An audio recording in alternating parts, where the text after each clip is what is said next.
Hello and welcome to all. I'm Prashant and today we are going to discuss the current affairs from the Hindu newspaper. चलिए तो आज के जो important topics है इसको पहले देख लेते हैं. ऑफकोर्स आज जो भी हमारे करंट अफेयर्स कवर हो गए डिटेल में we are going to cover. जो इम्पोर्टेंट है एग्जाम पॉइंट ऑफ व्यू से चाहे मेंस या प्रीलिम्स पॉइंट ऑफ व्यू से है उस तरीके से हमें इसको कवर करना है. ओके तो सबसे पहले आज हमारा टॉपिक होगा that is national Commission for Backward classes. देखिए आजकल क्या होता है ना कि द हिंदू में बिकॉज अब ये इलेक्शन का दौर चला है तो इलेक्शन के रिगार्डिंग काफी सारी न्यूज होती है. ओके तो वो न्यूज जो होती है इलेक्शन की पॉलिटिकल न्यूज जो है वो तो ऑफकोर्स हमें क्रॉप आउट करनी है, उसको हमें इंक्लूड नहीं करना है. ओके जो इलेक्शन के रिगार्डिंग अपॉलिटिकल या लीगल न्यूज़ होती है उसको मैं बस इंक्लूड करता हूँ और बाकी सारे इंपॉर्टेंट न्यूज यहाँ इंक्लूड करता हूँ. अब we are going to discuss first National Commission for Backward Classes. एक छोटा टॉपिक होगा पोवितरल वाइल्ड लाइफ सेंचुरी जो काफी बार स्टूडेंट्स इग्नोर कर सकते हैं, उसको हमने यहाँ इंक्लूड किया है. देख एक साइंस पेज पे एंटीवीनम्स के रिगार्डिंग स्नेक के एंटीवीनम्स के regarding their was an article. तो ये थोड़ा इंटरेस्टिंग आर्टिकल मुझे लगा और जो यूपीएससी के लिए भी इंपॉर्टेंट हो सकता है उसको हम थोड़ा डिस्कस करते हैं. उसके बाद एक केस स्टडी है, बस शॉर्ट में इसको 1 मिनट में डिस्कस करना है रिगार्डिंग द फर्स्ट किन्नर sarpanch and the contesting of Lok Sabha. तो ये ट्रांसजेंडर कम्युनिटी के रिगार्डिंग स्मॉल केस स्टडी है जो आप कोट कर सकते हो आपके जीएस पेपर 2 में, तो उसको हमें डिस्कस करना है. Then law for nomination we are going to discuss. And last जो हमें एक एडिटोरियल सेक्शन का आर्टिकल है sea piracy and maritime security पे, इसको हमें डिस्कस करना है. ओके चलो so let's start with the first news over here कि क्या था why we are discussing the National Commission for Backward Classes. because recently National Commission for Backward Classes has summoned Karnataka Chief Secretary over the Muslim OBC reservation. Okay तो अब क्या Muslims को OBC reservation दे सकते हैं क्या हमारे इसमें? Yes देखिएगा मुस्लिम्स को भी रिजर्वेशन होता है इंडिया में. ओके और अलग अलग कैटेगरी के थ्रू दिया जा सकता है. मुस्लिम में भी जो कास्ट होती है कैटेगरीज होती है उनको भी अलग अलग इसमें. For example some Muslims are included in the OBC. Okay different states में लेट्स से कोई स्टेट है उस स्टेट में से कुछ परसेंटेज ऑफ मुस्लिम जो रिलेटिवली बैकवर्ड है उनको ओबीसी में इंक्लूड किया जाता है. ओके तो same thing has been done in Karnataka also but still the Karnataka chief secretary has been summoned. क्यों? क्योंकि उसके कुछ रीजंस है. ओके अब कर्नाटका स्टेट में क्या हुआ है कि ओबीसी की अलग अलग कैटेगरी क्रिएट की गई है. Okay for example category 2B, category 1A, ऐसे कैटेगरी 2A ऐसे कैटेगरीज क्रिएट की है. उसमें एक सेपरेट कैटेगरी क्रिएट किया गया है कैटेगरी 2B.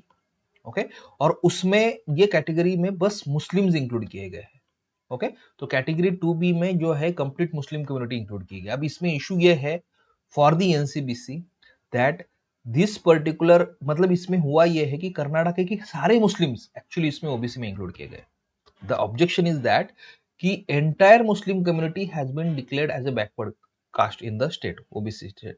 ओके और सारे ऑलमोस्ट सारे मुस्लिम्स को जो है कैटेगरी 2B ओबीसी में डाला गया है, बाकी कुछ मुस्लिम्स है उनको कैटेगरी 2A में डाला गया. ओके तो यहाँ इनका ये ऑब्जेक्शन है कि बेसिकली ऐसा कोई एविडेंस नहीं है, ऐसा कोई रिपोर्ट या सर्वे नहीं दिया कर्नाटका गवर्नमेंट ने जो प्रूव करे कि all the Muslims of the Karnataka are backward and that's why they should be included in the OBC reservation. अब कर्नाटका गवर्नमेंट की उस पे भी अपनी एक साइड है तो वो अलग इशू है. हमें यहाँ डिस्कस करना है basically National Commission for Backward Classes. देखो National Commission for Backward Classes क्या है, जैसे नेशनल कमीशन फॉर एससीज होता है एसटीज होता है उसी तरीके से एक बॉडी. ओके तो initially National Commission for Backward Classes एक स्टैट्यूटरी बॉडी थी. It was established under the Backward Classes Act 1933, National Commission for Backward Classes Act 1933.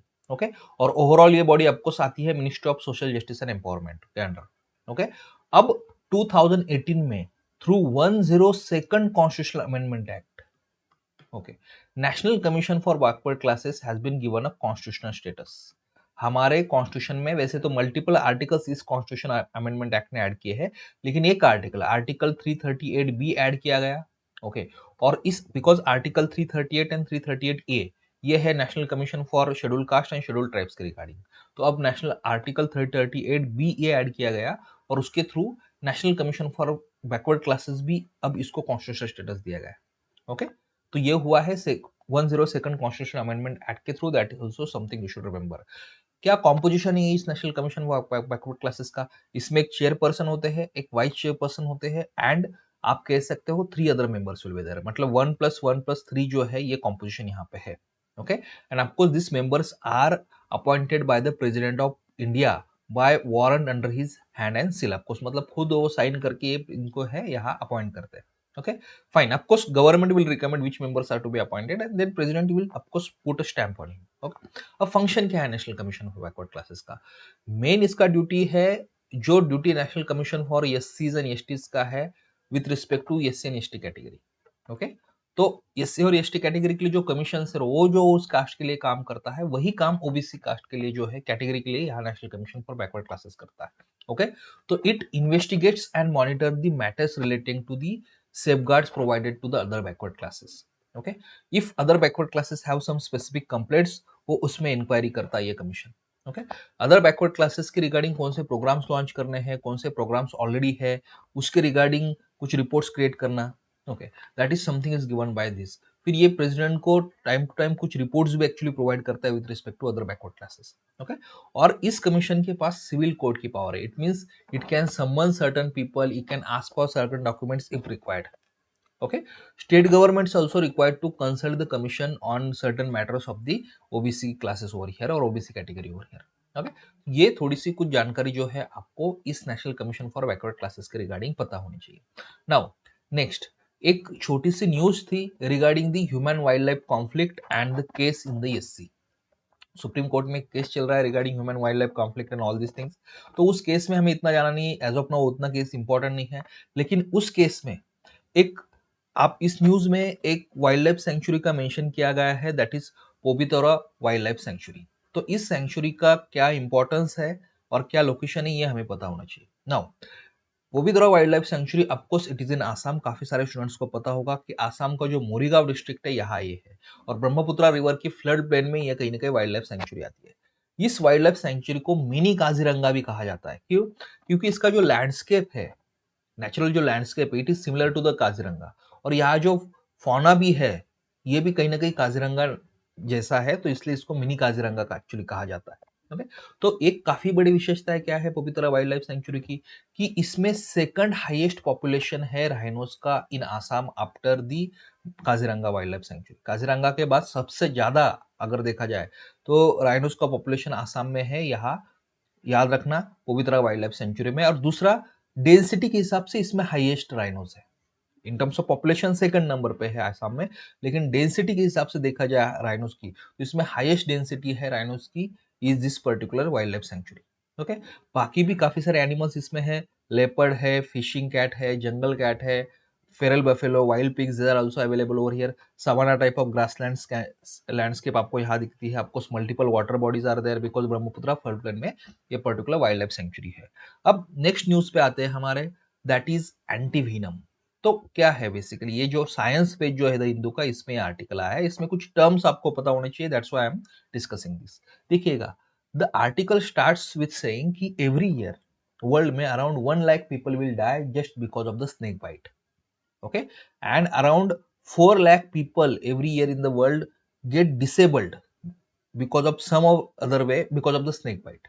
Okay, तो एक तो डिसेबिलिटी होती है या डेथ होती है स्नेक बाइट की वजह से, ऐसे ऑलमोस्ट 5 लाख पीपल जो एवरीवेयर गेट अफेक्टेड। ओके, और इंडिया का भी 2020 का रिपोर्ट है कि almost every year 58,000 death in India, 58,000 people die because of the snake bite. Okay, अब स्नेक बाइट जब होता है तो ऑफकोर्स उसके अगेंस्ट एंटीवीनम जिसको हम कहते हैं ये भी अवेलेबल होता है, इसके डोसेस भी दिए जाते हैं। काफी बार इमरजेंसी आपको लेके जाना पड़ता है उस पर्टिकुलर पर्सन को जिसको भी स्नेक बाइट हुआ है, that particular person has to be carried immediately to the hospitals and in hospitals this are actually given. Okay, but many times this antivenoms are not that effective. Okay, क्यों effective आजकल मतलब नहीं है, उसके कुछ reasons actually है। Because of the current process of producing the antivenom, जो antivenom है इसका करंट जो प्रोसेस है प्रोड्यूसिंग का, इसमें कुछ एक्चुअली इश्यूज है। क्या इश्यूज है फर्स्ट ऑफ? अब कैसे एंटीवेनम क्रिएट किया जाता है करंट प्रोसेस के मतलब जनरली जो प्रोसेस फॉलो की जाती है, इसमें क्या होता है कि जो भी स्नेक होता है इसका वीनम लिया जाता है। Okay, and this venom is injected into the large animal. Okay, large animal for example यहाँ हम हॉर्स का लेते हैं। ओके, तो विनम विल बी टेकन, ये हॉर्स में इंजेक्ट किया जाएगा। अब हॉर्स के बॉडी में क्या होता है, इस विनम के अगेंस्ट एंटीबॉडीज क्रिएट होती है। Horse won't die but antibodies actually create होती है because this antibodies will be fighting against the venom. अब ये एंटीबॉडीज जो है हॉर्स के बॉडी से एक्सट्रैक्ट की जाती है। ओके, फाइन, और इस एंटीबॉडीज से फिर वो एंटीविनम बनता है। So whenever a person will get some sort of snake bite, तो उस स्नेक की रिगार्डिंग जो एंटीबॉडीज होती है जो हॉर्स से एक्सट्रैक्ट की गई है, वो एंटीविनम के द्वारा एक तरीके से उस पर्टिकुलर पर्सन को दी जाती है। Okay, so currently what ever the antivenoms are produced, majorly they are produced through the animals, the antibodies created in the animals, और उनकी एंटीबॉडीज यूज की जाती है on human beings.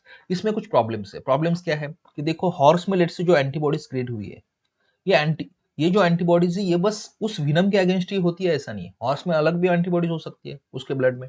Okay, antibodies against other micro organisms भी हो सकती है।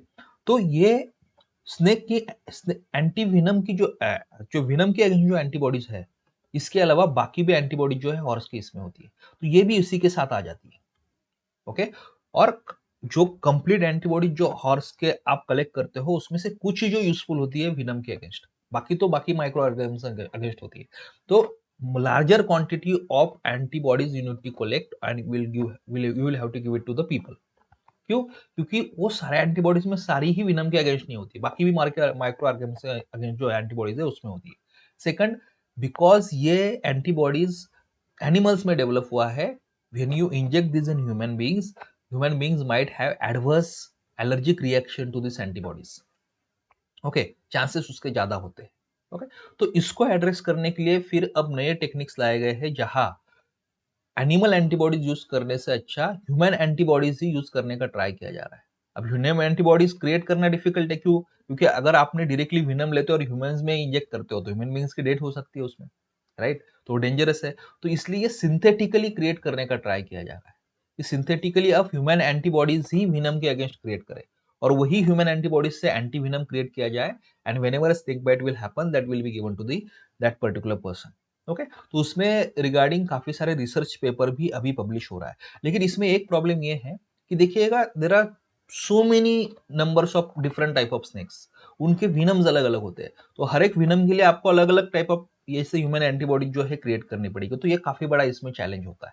Okay, अब उस चैलेंज को भी ही कहीं ना कहीं काउंटर करने के लिए अब एक नया तरीके का एंटी विनम क्रिएट किया जा रहा है through a technique which uses something called as a three finger toxin. Okay, अब ऐसा टेक्निक है जो थ्री फिंगर टॉक्सिन यूज करता है और उसके थ्रू अब एंटीबॉडीज क्रिएट करने का ट्राई किया जा रहा है। थ्री फिंगर टॉक्सिन्स मतलब क्या होते हैं? Okay, let's try to understand. Three finger toxin जो होते हैं ये मोस्ट अबंडेंट इंग्रेडिएंट होता है एलेपिड विनम्स का। ओके, एलेपिड विनम्स याद रखो, मैं थोड़ा सा आप यहाँ कंफ्यूज मत होना। Okay, there is something called as three finger toxins. Okay, याद रख, कभी कभी यूपीएससी डायरेक्टली क्वेश्चन पूछ सकता है, recently 3FT seen in the news is क्या होता है। ओके, तो there is something called as three finger toxin. ये थ्री फिंगर टॉक्सिन जो होता है ये एलिपिड वैक्सीन का पार्ट है, एलिपिड वेनम का पार्ट है। एलिपिड वेनम मतलब क्या? ये ऐसा विनम है जो पाया जाता है कुछ काफी डेडली स्नेक्स में, लाइक कोबराज है, क्रेट्स है। ओके, एलिपिड्स बेसिकली एक फैमिली ऑफ स्नेक है। Elapid is a family of snake, cobra, krait होता है, मम्बाज होता है। ओके, ये फैमिली ऑफ स्नेक्स है। ऐसे सेक्स में जो विनम पाया जाता है उसको वेडिपी विनम हम कहते हैं। उस विनम में जो कुछ इंग्रेडिएंट होता है, एक उसको कहा जाता है 3FTs। ओके, और 3FT जो होता है इंग्रेडिएंट, ये बेसिकली क्या करता है, ह्यूमन नर्व सिस्टम को कहीं ना कहीं डैमेज करता है। सो whenever let's say a cobra bites a person, okay, तो उसकी नर्व सिस्टम में इमीडिएटली डैमेज होता है। Why? Because of this 3FT in that particular elapid venom. Okay, तो इसका यूज करके अब जो है एंटीबॉडीज क्रिएट करने का ट्राई किया जा रहा है। ओके, तो ऐसे इसी तरीके से ही कुछ अलग अलग तरीके के आपके सॉरी एंटीबॉडीज और फिर एंटीविनम क्रिएट करने का ट्राई कर रहा है। ओके, तो ये थोड़ा सा टर्म आपको यहाँ कहीं ना कहीं पता होना चाहिए था। चलिए, let's go to the next news now. और this news you will have to just use as a case study. हमेशा मैं जब करंट अफेयर्स का क्लास लेता हूँ तो एग्जाम ओरिएंटेड हमें स्टडी करना होता है। तो न्यूज क्या है कि इंडिया फर्स्ट किन्नर sarpanch in Lok Sabha fray from Damoh. Okay, Madhya Pradesh में कटनी डिस्ट्रिक्ट में, okay, there is a person named Durgabai Manjhwar. Okay, Durgabai Manjhwar या दुर्गा मौसी उनको कहा जाता है। The person is a transgender. Okay, तो पर्सन क्लेम्स कि वो इंडिया के फर्स्ट सरपंच है। ओके, और अब वो जो है लोकसभा इलेक्शन भी फाइट करने वाले हैं। So this is an important example for the empowerment of the transgender community, for mainstreaming of the transgender community in our society. Okay, तो ऐसे एग्जांपल्स आप कोट कर सकते हो कि कैसे एक मध्य प्रदेश के कटनी डिस्ट्रिक्ट में ट्रांसजेंडर है who has been India's first sarpanch, that's what the claim that person does, और अब वो इस साल उन्होंने लोकसभा इलेक्शन भी फाइट किया है उसी डिस्ट्रिक्ट से कहीं ना कहीं। ओके, और एमपी से पहला ऐसा एग्जाम्पल नहीं है। This Madhya Pradesh is the state which has given first transgender MLA to the India.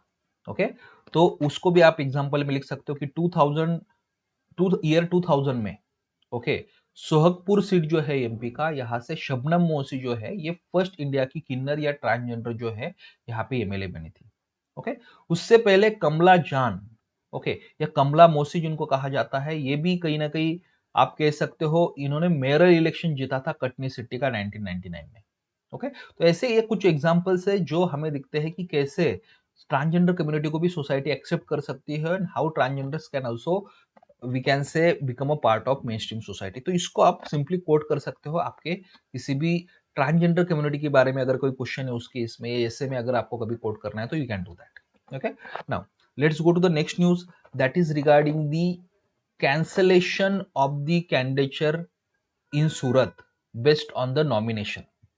Okay, हुआ क्या है, let's say try to understand. Okay, Surat Lok Sabha constituency है इस साल की, जो सूरत लोकसभा कॉन्स्टिट्यूंसी है उसमें, ओके, बीजेपी कैंडिडेट जो है he has been declared unopposed. Okay, he has been declared winner as unopposed winner, मतलब उनके अगेंस्ट कोई कैंडिडेट ही खड़ा नहीं हुआ। ओके, तो कोई कैंडिडेट ही नहीं है तो आपको he has been declared unopposed. लेकिन ये क्यों हुआ? ऐसा नहीं था कि no candidate actually was against him. Okay, कुछ कैंडिडेट्स थे, they had taken back their nomination papers. कुछ कैंडिडेट्स उसमें ऐसे हैं कि जिन लोगों ने अपने नॉमिनेशन पेपर्स वापस ले लिए थे, लेकिन जो मेन कैंडिडेट थे इनके अगेंस्ट, जो कांग्रेस के कैंडिडेट थे, इनका नॉमिनेशन पेपर एक्चुअली रिजेक्ट हुआ है। आपको इसमें कोई कंट्रोवर्सी एज सच नहीं करना है हमें, रिजेक्ट हुआ है, लीगली रिजेक्ट हुआ है एक्चुअली, क्योंकि कुछ उसमें इश्यूज थे। Okay, so how did the rejection of that nomination paper of the opposition party, specially Congress party candidate happen, इसको हमें देखना है, वो लॉ हमें देखना है। Okay, representation of People act 1951 ये नॉमिनेशन रिक्वायरमेंट्स के बारे में, वैलिड नॉमिनेशन पेपर्स के बारे में क्या कहता है, ये हम देखते हैं। Okay, fine, let's try to understand. कोई भी इलेक्शन होता है, लेट्स से अब लोकसभा इलेक्शन चल रहा है, तो लेट्स से उसमें कॉन्स्टिट्यूंसी है, अब सूरत कॉन्स्टिट्यूंसी है। अब सूरत कॉन्स्टिट्यूंसी में से अलग अलग कैंडिडेट, पार्टी के कैंडिडेट्स, कुछ इंडिपेंडेंट कैंडिडेट्स हो सकते हैं, रिकॉग्नाइज अनरिकॉग्नाइज पार्टी के हो सकते हैं। रिकॉग्नाइज पार्टीज मतलब स्टेट पार्टीज या जो आपकी नेशनल या स्टेट पार्टी जो होती है, इलेक्शन कमीशन जिनको रिकॉग्नाइज करता है, उनके हो सकते हैं। इंडिपेंडेंट कैंडिडेट्स हो सकते हैं। इनको लेट्स से ये इलेक्शन फाइट करना है, तो वो क्या करते हैं, सबसे पहले अपने नॉमिनेशन पेपर जो है ये फाइल करते हैं। ओके, अब नॉमिनेशन पेपर में क्या होता है, अब ये सारा गवर्न किया जाता है रिप्रेजेंटेशन ऑफ पीपल एक्ट 1951 के थ्रू। So this is the rule कि अगर आपको कैंडिडेट बनना है तो you have to first of all file your nomination paper. Okay, अब नॉमिनेशन पेपर जब फाइल करते हैं तो ऑफकोर्स उसमें जो कैंडिडेट है उसका नाम और उसकी साइन भी होगी, और भी कुछ चीजें होती है लेकिन उसकी साइन होती है, और इसके साथ साथ उसमें एक प्रपोजर की भी आप कह सकते हो प्रोविजन होती है कि प्रपोजर की भी एक साइन होनी चाहिए। तो कैंडिडेट विल बी देयर और कैंडिडेट को प्रपोज करने वाले प्रपोजर जो है उनकी भी इसमें साइन होनी चाहिए। अब रूल देख लीजिएगा, whenever whenever a candidate is from recognised political party, मतलब कोई स्टेट पार्टी से या यूनियन मतलब आपकी नेशनल पार्टी से अगर कोई कैंडिडेट है, ओके, रिकॉग्नाइज नेशनल पार्टी या स्टेट पार्टी से कैंडिडेट है, तो उनको एक ही प्रपोजर देना होता है। Okay, they will have to give only one proposer over here. Okay, fine. और अगर कैंडिडेट्स अनरिकॉग्नाइज पॉलिटिकल पार्टी से है, अनरिकॉग्नाइज इससे है, तो फिर उनको 10 ऐसे प्रपोजल्स देने पड़ते हैं, उस कैंडिडेट को 10 प्रपोजल्स देने पड़ते हैं। Okay, fine. So this is the procedure. और जनरली क्या होता है कि इसमें एक रूल होता है कि जो भी प्रपोजल्स होते हैं इनकी साइन जो है ये वैलिड साइन होनी चाहिए, मतलब proposals themselves should sign it.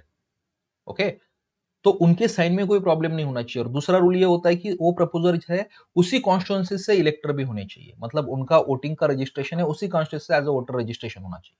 तो एक तो वैलिड साइन और उसी कॉन्स्टिट्यूंसी से रजिस्ट्रेशन, ये दो इसमें रूल मेन इंपॉर्टेंट होते हैं। ओके, और काफी बार बिकॉज ये साइन गलत हो सकती है या फिर नॉमिनेशन पेपर गलत हो सकते हैं, इसलिए एक कैंडिडेट को मैक्सिमम 4 नॉमिनेशन फाइल करने का चांस होता है कि एक ही साथ 4 अलग अलग नॉमिनेशन आप फॉर्म जो है फाइल कर दो एक ही कैंडिडेट। और उसमें अलग अलग नॉमिनेशन पेपर पे अलग अलग प्रपोजल्स के साइन हो सकते हैं, ये सब कुछ हो सकता है, ताकि अगर एक दो में कुछ इशू भी हो जाए तो कोई ना कोई एक्सेप्ट हो जाएगा इसमें से। ओके, अब यहाँ जो सूरत के कांग्रेस के कैंडिडेट है, he had done all this things. Candidate का नेम था, प्रपोजर है, प्रपोजर उस कॉन्स्टिट्यूंसी से सब कुछ है, लेकिन बाद में पता चला कि जो प्रपोजर की साइन है ये वैलिड साइन नहीं था। ओके, ऐसा पता चला कि शायद ये प्रपोजर की साइन है, ये इनफैक्ट खुद ने प्रपोजर ने किया ही नहीं था। तो अगर ऐसा है तो उस वक्त नॉमिनेशन रिजेक्ट हो सकता है। आरपीए कहता है कि अगर प्रपोजर के साइन में कुछ इश्यू है तो नॉमिनेशन रिजेक्ट करने का रिटर्निंग ऑफिसर जो इस नॉमिनेशन को चेक करते हैं उनको होता है अधिकार। इस केस में वही हुआ कि नॉमिनेशन फाइल किया है, ओके, लेकिन प्रपोजर्स की जो साइन है वो सही नहीं थी, ऐसा ऑब्जेक्शन लिया गया। फिर प्रपोजर्स को भी उस वक्त रिटर्निंग ऑफिसर्स बुलाते हैं कि you come and tell us कि ये साइन आपकी वैलिड है या नहीं। तो प्रपोजर्स भी कहते हैं कि नहीं, ये we haven't done this sign. Okay, तो इसलिए इनका नॉमिनेशन जो है रिजेक्ट किया गया कांग्रेस पार्टी के कैंडिडेट का।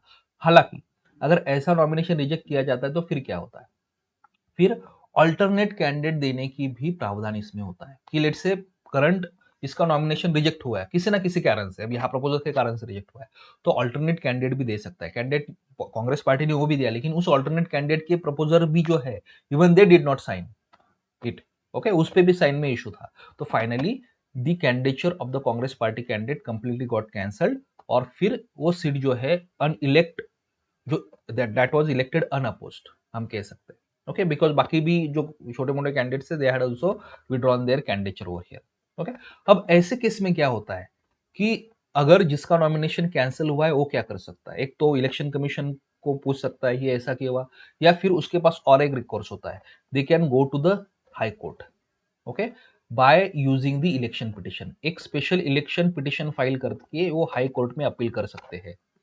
ओके, तो अब ये जो कैंडिडेट्स है जिनका नॉमिनेशन रिजेक्ट हुआ है, अगर उनको लगता है कि गलत तरीके से हुआ है तो they can file an election petition in the high Court and High Court can take the decision further. High Court को generally Representation of People Act में डायरेक्शन है कि आप 6 मंथ्स पे ही इसमें जनरली ट्राई कीजिएगा कि ये यहाँ कहीं ना कहीं डिसीजन इसका लेना। ओके, तो all this things are given in this particular article of the Hindu text section में ये दिया है। ओके, चलिए अब आज के लास्ट टॉपिक पे हम जाते हैं, and that topic is regarding the maritime security of India. And why we are discussing this topic, देखोगे ये टॉपिक न्यूज में काफी दिन से है।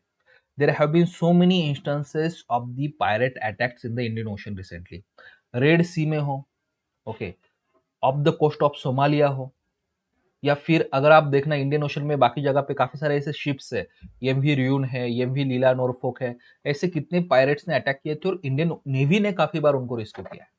ओके, तो ये और हाउती रिबेल्स है, this Houthi rebels had also attacked some of the ships, ये काफी हुआ था। तो Indian ships and foreign ships also have been attacked multiple times. तो उस कॉन्टेक्स्ट में ओके, रिसेंटली क्या हुआ कि इंटरनेशनल मैरीटाइम ऑर्गेनाइजेशन जो है इसके लीगल कमिटी का सेशन था। आईएमओ, इंटरनेशनल मैरीटाइम ऑर्गेनाइजेशन के लीगल कमिटी का रिसेंटली सेशन वाज देयर अप्रैल 22 से 26 तक। ओके, और उस सेशन में इंडिया ने 3 पेपर्स जो है ये फाइल किए, मतलब 3 रिसर्च पेपर ये कह सकते हो, या आपने कुछ जो कहना है, ये पेपर्स उसमें फाइल किया है रिगार्डिंग दी मैरीटाइम सिक्योरिटी। और उसमें इंडिया ने कहा है कि क्या वर्ल्ड कर सकता है फॉर बेटर मैरीटाइम सिक्योरिटी। तो क्या क्या इंडिया ने बताया उसमें, इंडिया ने कहा आपको कि देखिएगा इसमें काफी multiple challenges are there. Okay, और हमारा वर्ल्ड का एक कॉम्प्रिहेंसिव अप्रोच होना चाहिए मैरीटाइम सिक्योरिटी के रिगार्डिंग।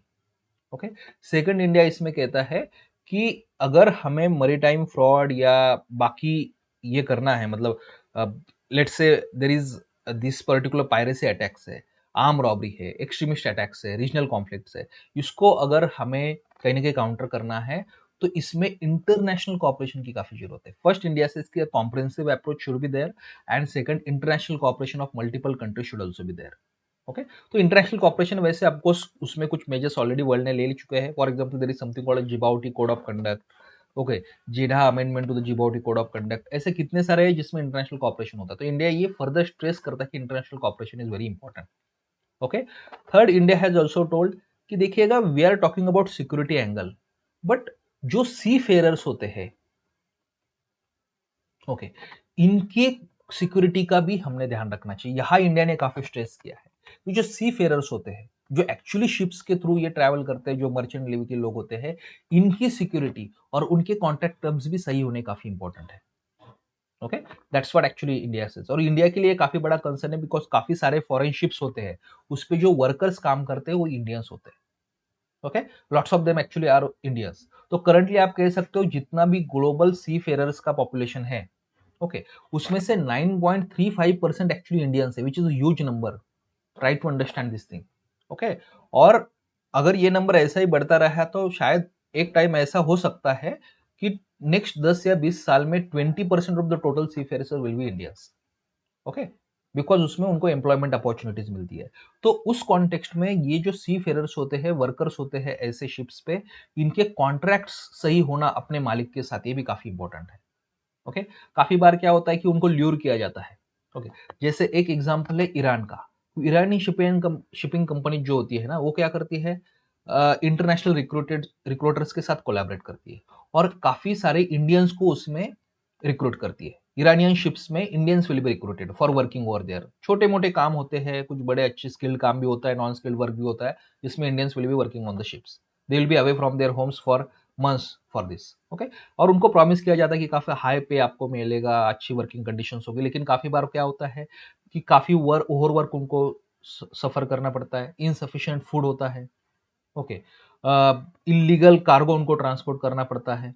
ओके, और इलीगल कार्गो जब ट्रांसपोर्ट करते हैं तो वो जब उनको अरेस्ट होता है तो फॉरेन कंट्रीज फिर उनको छोड़ती नहीं है प्रिजन से।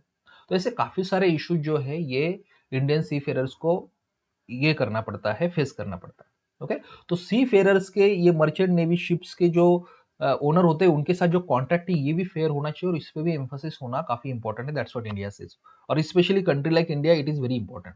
Okay, otherwise many of our seafarers they are actually rotting in foreign jails now. Okay, काफी सारा ऐसा होता है, और वो फॉरेन जेल्स में जब उनको ऑफकोर्स अरेस्ट की जाती है, वहां रखा जाता है, तो उनकी लिविंग कंडीशंस भी काफी खराब होती है। ओके, तो उसके रिगार्डिंग भी हमारे नेशनल ह्यूमन राइट्स कमीशन ने जो है एक human rights of sea initiative launch किया है। ओके, ताकि ये सी फेरर्स को जब अरेस्ट होती तो उनको ज्यादा उनकी हेरासमेंट ना हो, इसलिए एक्चुअली ह्यूमन राइट्स ऑफ सी जो है ये इनिशिएटिव अरेंज किया है। ओके, तो इन कंक्लूजन ये आर्टिकल ये कहता है कि जो सी फेरर्स जो होते हैं, ओके, देखो, ओवरऑल अगर कोई फॉरेन शिप अटैक करता है, कुछ करता है, तो Indian navy is capable of fighting against that. लेकिन जो सी फेरर होती है, इनकी सिक्योरिटी, इनकी ओवरऑल कॉन्ट्रैक्ट टर्म, इनके वर्किंग टर्म्स ये काफी अच्छे होने चाहिए, इसके रिगार्डिंग रेगुलेशन होना चाहिए। दैट्स व्हाट इंडिया, इस आर्टिकल ये ज्यादा इस पे एम्फोसिस करता है। ओके, चलिए, इसी के साथ साथ इस आर्टिकल को, इस पर्टिकुलर क्लास को हम एंड करते हैं। Thank you.